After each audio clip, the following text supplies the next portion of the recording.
الحبايب الغاليين، يا رب تكونوا بكل خير.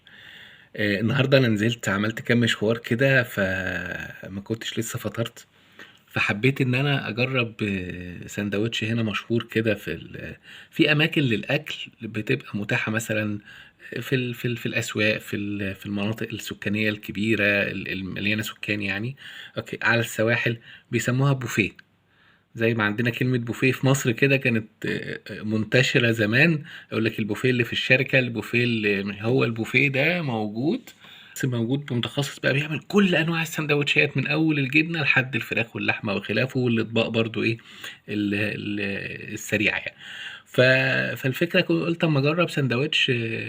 بقالي فترة طويلة جدا ولادي بيحرضوني إن أنا أجربه. فجربته. أنا بحب السندوتش ده من مصر، بحبه في مصر، اللي هو سندوتش البطاطس. فاولادي كانوا عمالين يحرضوني ان انا اجربه هنا، من ايام ما كان ب 15 ليره، فانا جبته النهارده ب 45 ليره بصراحه. اوريكم سندوتش البطاطس هنا عامل ازاي. شيء مختلف خالص عن سندوتش البطاطس اللي بناكله في مصر، سواء سندوتش في العيش البلدي ده طبعا بتاعنا احنا المصريين، او سواء اللي هو بيبقى في العيش السوري او اللبناني الملفوف. ده كده اللي هو ايه، وبتدعي في مصر بعد كده يعني. فاوريكم سندوتش واحكموا انتوا بقى، يستاهل 45 ليرة ولا لا؟ يلا عوضي على الله.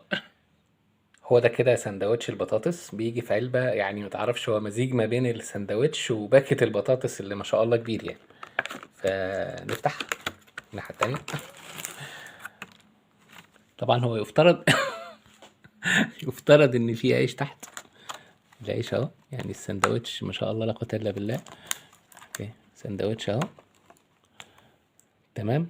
وبطاطس ما شاء الله لا قوة الا بالله، كمية ما تنفعش تتاكل يعني في هذا الكم من العيش، يعني لازم هتشيل كمية بره، تبقى باكت بطاطس كده على جنب تاكله مع اي حاجة تانية، وتخلي كمية متناسبة مع العيش طبعا، والمايونيز والكاتشب وكده. ده من الاكلات اللي هي مشهورة جدا هنا كأكل يعني اكل صبح، اكل ظهر كمان. سندوتش ده بيسموه باتسو. الباتسو ده في منه كده سادة مع كاتشب مايونيز بس، وممكن يجي لك بقى مع فراخ، مع سوسيس، مع سجق، مع كشار اللي هي اشهر جبنة هنا بتتحط على السندوتشات وعلى الفطاير وكده. فهي تجربة ان شاء الله هتبقى كويسة، وهكتب لكم في التعليقات ان شاء الله بإذن الله الاخبار ايه. بس هي مبدئيا كده اللهم بارك يعني. جميل. ما شاء الله لا قوة الا بالله. يومكم سعيد وصباحكم فل، وان شاء الله باذن الله كل اوقاتكم وايامكم تبقى خير وسعاده، ودمتم سالمين. صراحة السندوتش جميل. هقول اهو. سندوتش جميل، البطاطس حلوة قوي مقلية بشكل هايل، ما فيهاش طعم زيت خالص. اوكي، الكاتشب والمايونيز لطيف برضو، نضيف. بس هي الفكرة يعني معرفش، يمكن 45 ليرة في حاجة زي دي. هو يعني ايه كونه معاه كوباية العيران، كومبريمو كده اللي هو زي اللبن الرايب ده، ده يشفع له يعني. بس فعلا الكمية ما شاء الله لا قوة الا بالله قوية يعني. انا ما قدرتش اكمل.